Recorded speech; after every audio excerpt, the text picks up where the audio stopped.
Hi, welcome again. This is Nico. So in this session, we're going to talk about techno percussions. Okay. First, we're going to talk about, for this purpose, we're going to use the 909 kit provided by Ableton. Okay, that it has all the 909 samples from the Roland machine. And also, I will show you how I'm making my own percussions for my latest tracks. But we're going to start from the very basics. The purpose of this lesson is to talk about the purpose of the percussions, because in techno we want this kind of rhythmic hypnosis, um, because we want to have subtle variations that create forward momentum without breaking the trance. Okay, so that means that the percussions are they just need to serve the group, not compete with the group. Okay, and you will notice that most of the techno tracks are super minimalistic.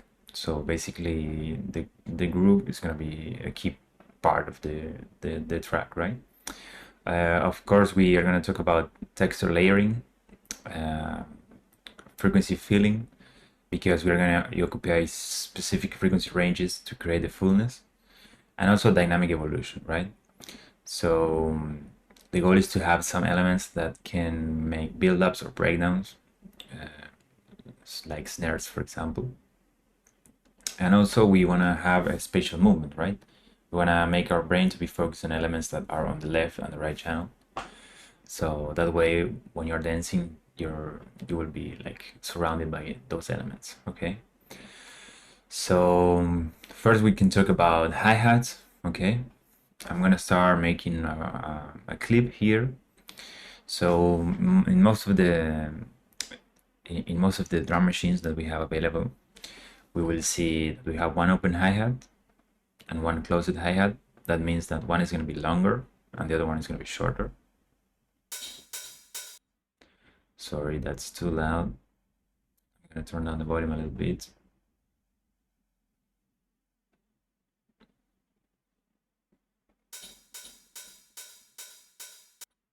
This is the longer hi-hat and this is the shorter hi-hat.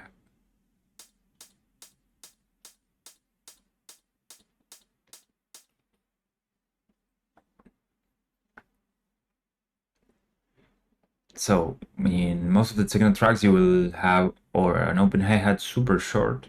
Like if you go into the sample, you can just change the decay and make it super shorter.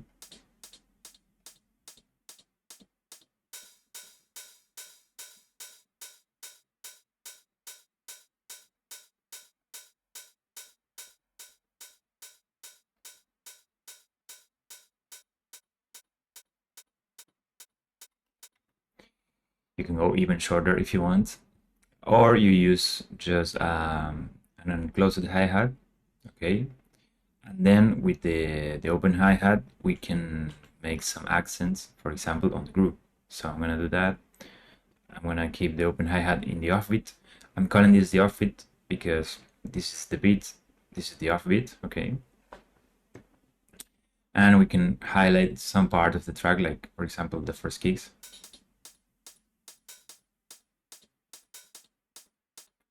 or we can use this as a transition, for example. So I'm gonna bring the drums, I'm gonna bring in the kick.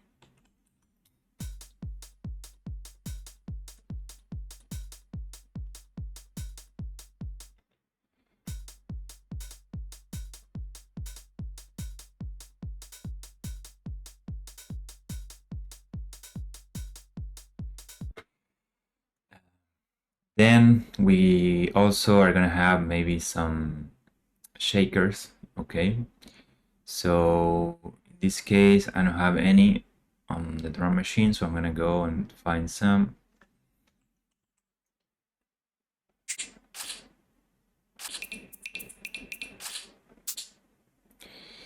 So I'm gonna put that into the drum rack.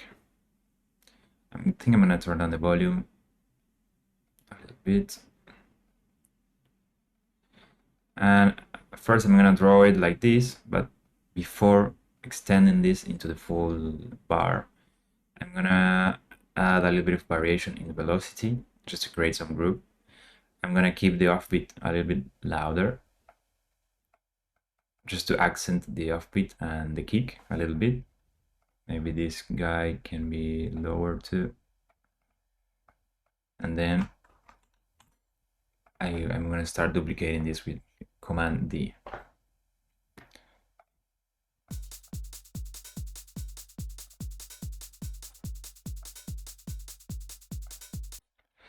If you feel like this is too much, maybe you can switch to classic mode.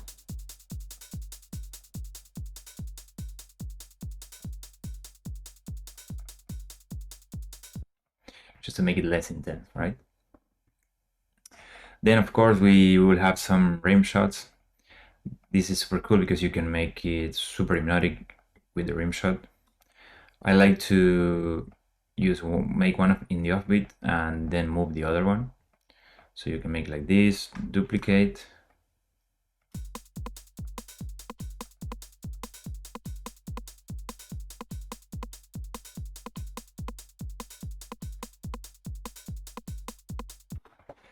This is an option. And of course you can use the snare depending on the kind of track that you're aiming for, but usually we're gonna do it on the 2nd and the 4th beat.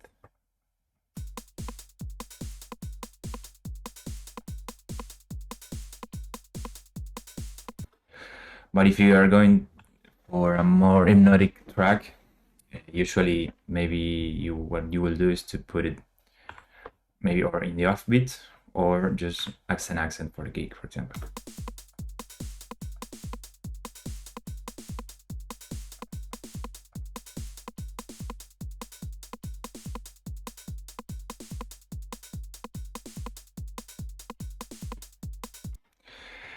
So this is one option, okay.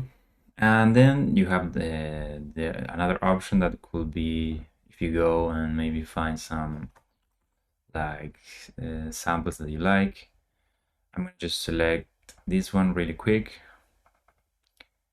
I'm gonna make a MIDI track first so I can have it on a simpler.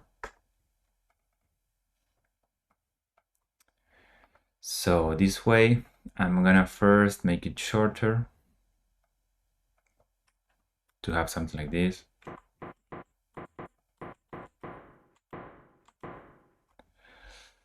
And the last thing that I'm gonna do is to go and find my rack and start playing around with this.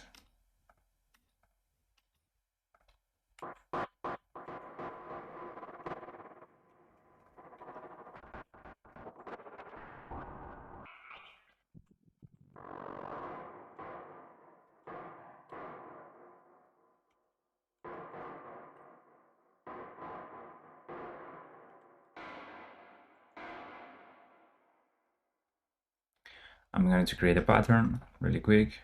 I'm going to do the same formula.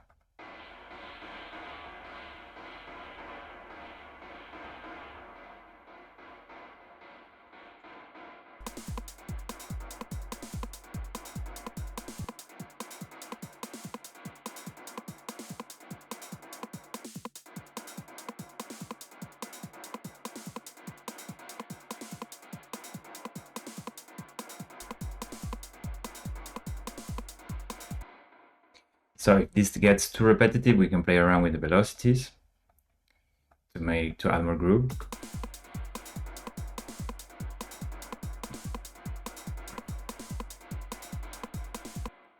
Even make some changes on the pitch.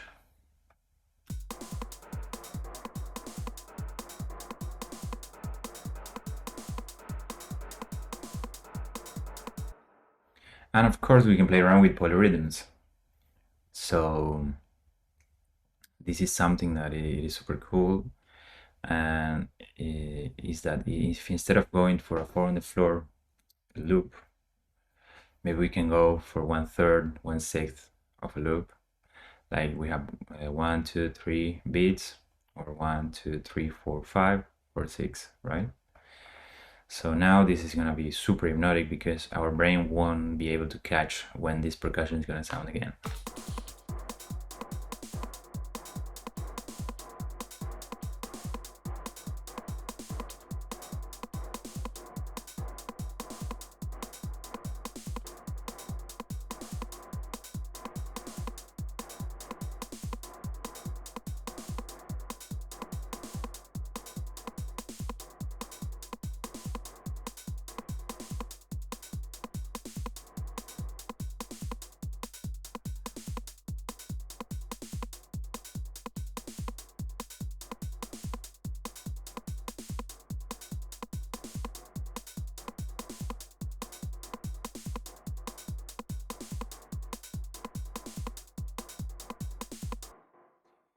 So as you may see, our goal is to fulfill the spectrum with these percussions, right? From the kick into the snares, and this is my percussion, and then the hi-hats, okay? So the goal is to have something that it goes from the low end into the high end, right? And something that I can notice right now is that my kick is peaking minus 48 dB, but this hi-hat is super loud, right?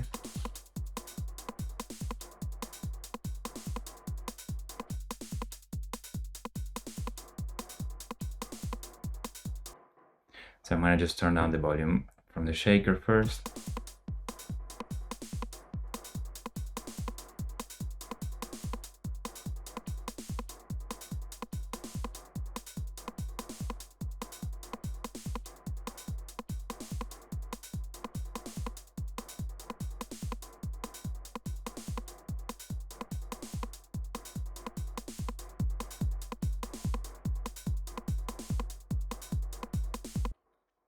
Okay, that sounds more balanced to me, okay?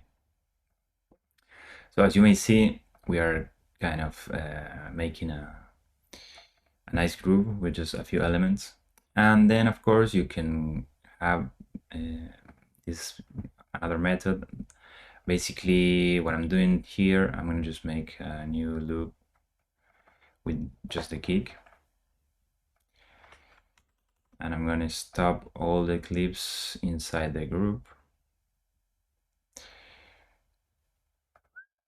Like this. So first, what I have here, I have some noisy hi-hats, okay?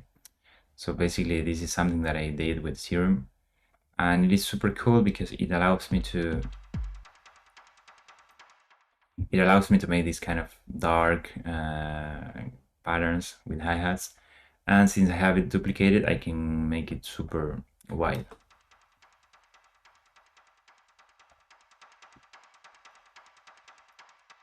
And of course I can play with polyrhythms too.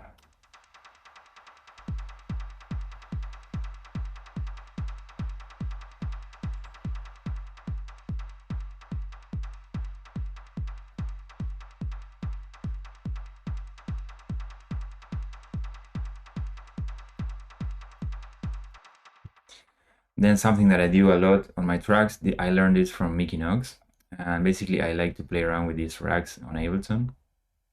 For example, I'm gonna find some toms, and then I just like to start randomizing the parameters here with the random button until I have the texture that I like.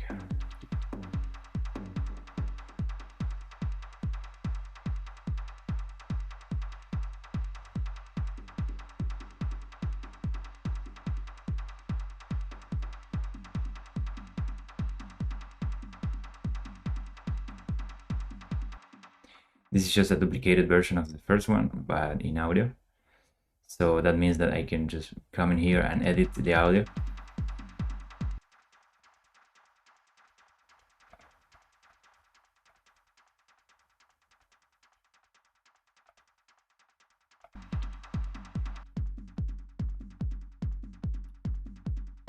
Maybe to add something more subtle on the background.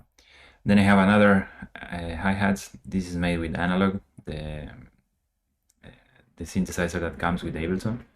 And in here, I'm just making, I'm using a noise oscillator to make it super short on the envelope.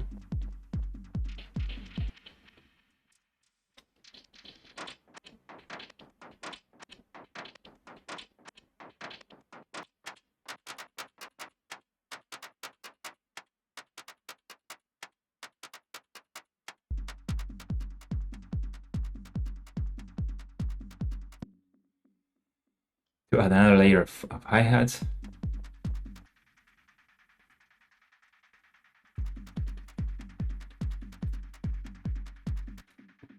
Then this one sounds more like a pad, because like a noisy pad, because it has a lot of effects after. And then I have this rack with a lot of cool samples that one of my students provided. So basically in here I'm trying to make the full groove.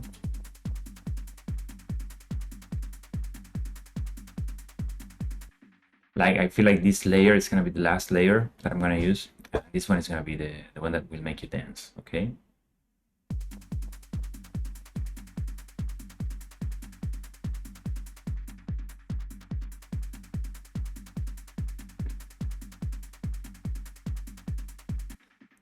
This is what I mean with when I said that I'm using analog. This is just like a noise oscillator. The super short envelope.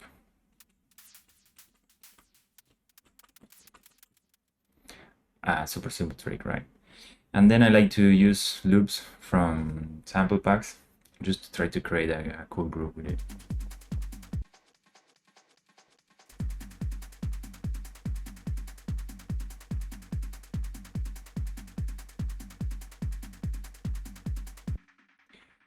And the last bit is just another noisy percussion loop that has a lot of effects on it, and it creates this cool atmosphere.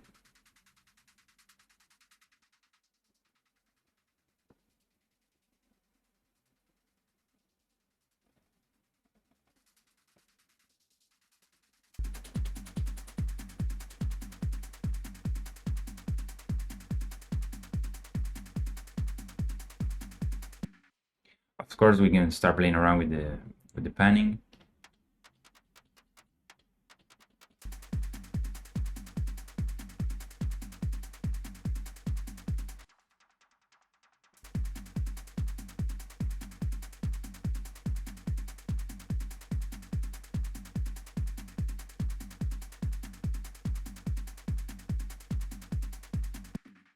So now we have a full stereo percussion loop. And also, I feel like if you add anything on top of this, like a synth or a vocal, you have 50% of the track ready, okay? Another thing that you can do, if you want, is to use some saturation. For example, I'm gonna use black box in order to make the whole thing more crispy if you need it.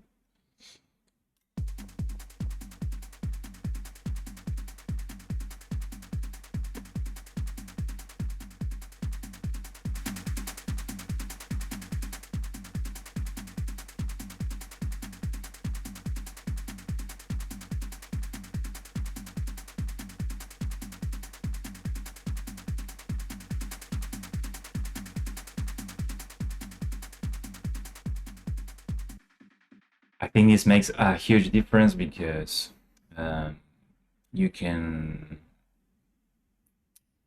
I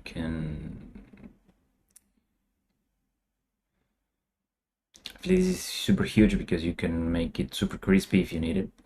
And also, in order to balance the low end with the high end, it makes sense to add a little bit of distortion sometimes.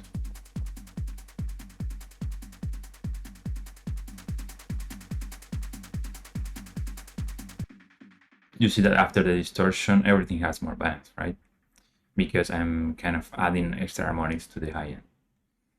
So I feel like in order to make it, in order to have your signature sound, it makes sense to find some samples like this and start crafting your own percussions just to make it more unique, or using this method.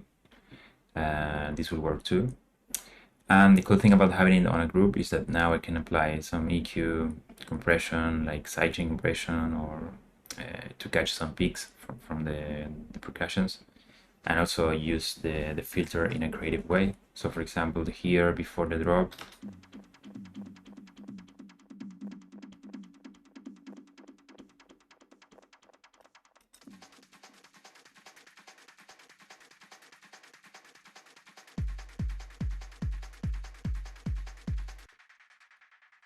so as you can see, there are a lot of cool uses for percussions. They are super important in techno. And of course, we have to always serve the groove because every element should enhance the hypnotic quality that defines the techno, right? So subtle complexity and polyrhythms are super important. And of course, the sonic exploration that you may have with adding some extra effects, using synths and making a group like I did here, just to improve those percussions a lot and make a more unique track. Well, see you on the next lesson. I hope that this helps, and remember that you can ask me on the Zoom meetings that we will have monthly. So see you later. Bye.